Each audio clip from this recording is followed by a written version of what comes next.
Hello and welcome to flipped video number 10. So we have talked about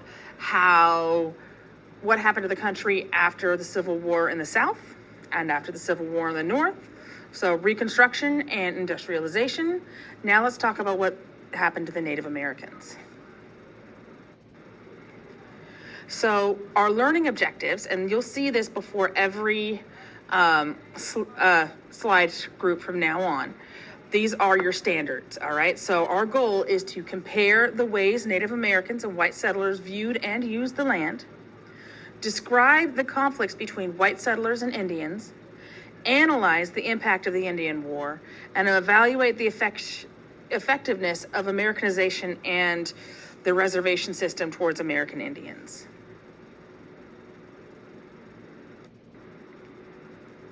So the first thing you want to look at is cultural similarities and differences. Whites and Native Americans look at the land in a very different way, right? So while geography for each tribe was different, one common thread was that they saw themselves as part of nature and respected the natural world. So Native Americans, it was a spiritual thing for them to have a relationship with nature, okay? If they killed an animal, they used every single part of that animal and they honored the animal's life. All right. Whites valued nature too, but they looked at it a very different way. So you've got guys like Andrew Carnegie and John D. Rockefeller. They use coal and they use oil from the land. So they value it for the monetary value. What can I get from the land? They don't really have that spiritual relationship. And that's where a really big difference comes in. So an example is buffalo hunting became a tourist event and eventually killed all the buffalo and forced many Native Americans off their land. So here's what happened. The Plains Indians, they lived off of the buffalo, okay? Like I said, they used every part of the animal, okay? And so not only was it a food source, they also honored the buffalo. Almost like a god even. So it's very spiritually important to them. So when the Americans, the whites, came in, they hunted the buffalo for sport. They didn't use any parts of the buffalo, they just left it to die. Okay, and so what happened is all the buffalo were killed. And so the Native Americans, not only did they lose their source of food, it was a spiritual robbery as well.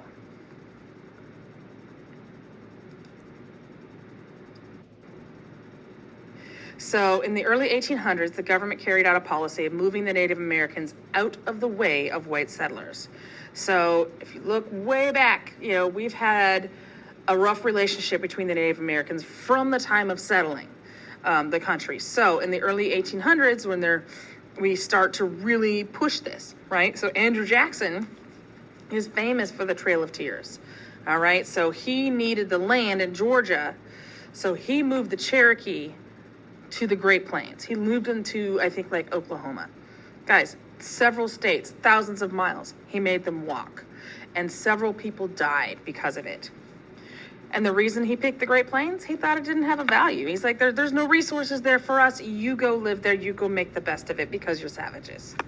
Well, in the 1850s, Black Hills were also taken, right? So the railroads, they wanted to expand, and they found out that there was gold and silver in the Black Hills. Well, you're going to watch a video after this that talks about what happened to the Black Hills and what that was like for the Native Americans.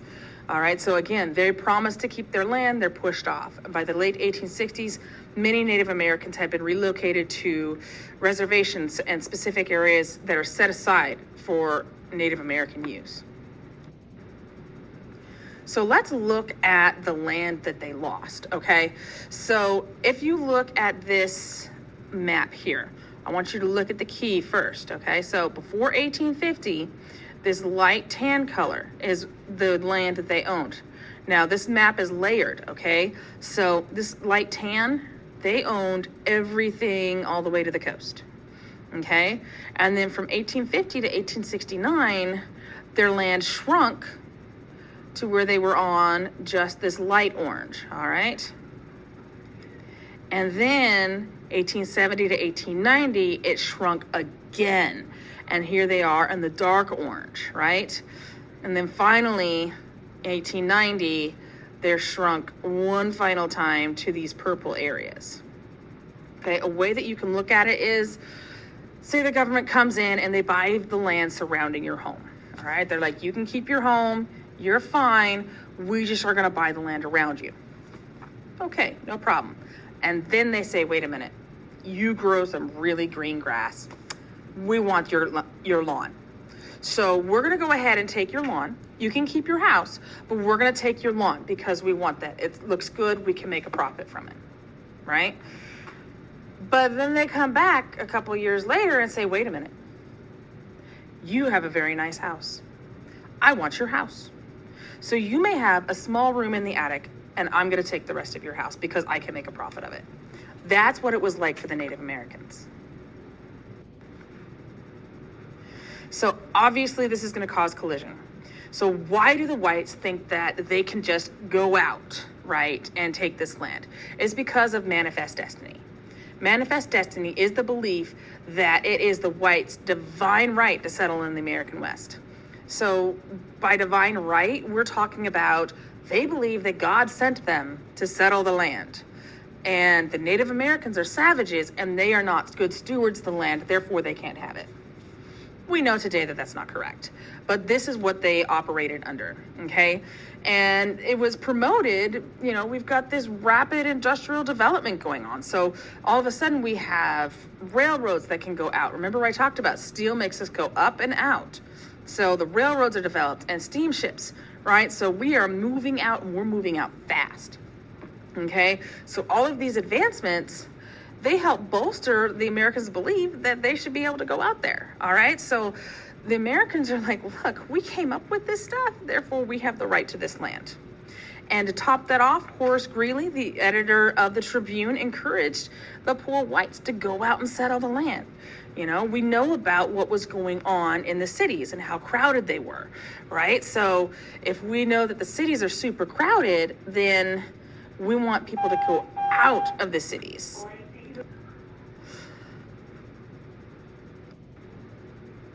So why do we want them to go out of the cities? Well, this is a really important slide. You need to know this. See, it's all highlighted in orange and yellow. All right. The causes of migration to the Great Plains is the Homestead Act. The Homestead Act gives 160 acres of land as long as you live on it for 5 years and develop it with a farm and a permanent dwelling, you get to keep the land for free. Okay, so think 40 acres and a mule, but you get it bigger and you can make more money off of it. And it stuck. 40 acres and a mule didn't last. I think very few freedmen got to live off of that, but 160 acres, that lasted. So 10% of the United States land was given away under the Homestead Act. That means 123 years this act was in effect, okay? So the 40 acres and a mule wasn't even in effect a year, maybe a couple of months.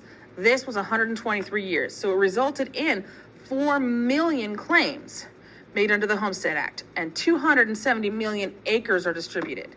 All right, so this land was just given away, and it really helped settle the West. So on the whites' perspective, they're like, yay, I get to get out of this horrible, terrible inner city life, and then I get to go to live and create my own farm and live the American dream. You know, unfortunately, they didn't really mention the Native Americans in these newspaper ads. So people were pretty ignorant to what was going on. So the conflicts are raising, okay? So here's a couple of examples of some wars that happened. In 1862, during the Civil War, the Sioux prevented settlers from moving to Minnesota by attacking their settlement, and they killed 400 settlers. And unfortunately, the government's like, you know what? We're going to wage war with you now. In the fall of 1864, a group of Cheyenne and Arapaho were camping near Fort Lyons at Sand Creek. They had permission to camp there. It was okay. But a band of Colorado militia that were not part of the fort attacked and killed them. So 150 to 200 men, women, and children were killed. And this is known as the Sand Creek Massacre. So these tensions are building. We have the Indian Wars going on, and the government is making plans to build roads through Indian lands to connect mining towns. Okay, so the Sioux responded by laying a trap for troops and killing them all. They're like, you're not going to take our land. This is ours. You can't have it. I don't care if there's gold or silver. We're going to fight back. We're not going to let you take it away. So the Fort Laramie Treaty was created in 1868 to pacify the Sioux. The government promised not to build a road. They created the Black Hills Sioux Reservation, and it was supposed to include school and buildings. The Sioux would be under supervision of the government troops. But they failed to do this. No schools were built, no government buildings were built, and in the end, they ended up pushing them off the land anyways. So if you take a look at this map, Native American reservations are in purple, and then you have major battles are these red dots. So take a look at where these major battles are. Okay, so how does it show westward expansion with these major battles? All right, so it shows, see these battles are outside of the reservations, except for this one right here in Montana. It's because the government came in and took the land. Okay, so they fought to keep it, but the government ended up winning and shoving them onto a reservation. So the Indian Wars are going to conclude. The Indians were confined to isolated areas, which were regularly ravaged by poverty and disease because we didn't bother to take care of them. We were like, you're just going to go live there and have fun, okay? The government, intentionally or not, failed to live up to many of their promises, all right? So like we saw with that Sioux Fort Laramie Treaty, okay? They were supposed to build schools and government buildings. They were supposed to help them. Instead, they replaced the treaties with violence. And, you know, everybody knows about the Trail of Tears. Not a lot know about the Long Walk of the Navajo. Okay, so after troops destroyed their homes and crops, 12,000 Navajos surrendered their land. These Navajo Indians were forced to relocate from the lands that they knew and were relegated to the Bosque Redondo Reservation in present-day Arizona and eastern New Mexico. They were forced to walk for 300 miles. The Navajo Reservation is huge now. It's one of the largest in the world, but there was another march that they had to do. So the Treaty of Medicine Lodge was broken. The whites were not stopped from hunting buffalo on the Indian land. Food supply was not provided from the government, and lawlessness was not punished. The Red River War was a series of battles between the U.S. troops and the Kiowas and Comanches, and they marked the defeat of those tribes. The result, the Texas Panhandle was open for settlement. So here we have these big battles just so that they can settle in the Panhandle.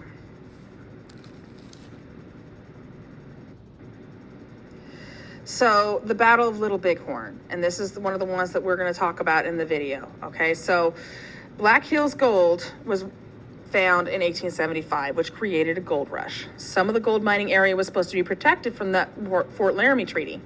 And Chief Sitting Bull and Crazy Horse gathered the Sioux up to try to drive the people out. Unfortunately, the U.S. Army sent troops to fight them. General Custer brought 200 troops and stumbled upon 2,000 Sioux, and the Sioux killed Custer. Okay, and this resulted in making the whites pretty darn mad. All right, this is a picture of Crazy Horse. This is a monument that is being built. We'll look into that monument in class. Okay, so in 1877 in Idaho, the Nez Perce. Okay, many Nez Perce were Christians and had become horse breeders and cattle ranchers. Okay, so they had settled down. They had Americanized. And the federal government had chosen to move them to a smaller reservation to make room for white settlers. Okay, so to avoid fighting, Chief Joseph led his refugees to Canada and were stopped just short of the border. Chief Joseph surrendered and they were moved to a smaller reservation. Chief Joseph is famous for saying, "I will fight no more forever," because they're done. They're beat down. They can't take anymore. So I'm going to pause this video and there's going to be a part 2 for the last few slides.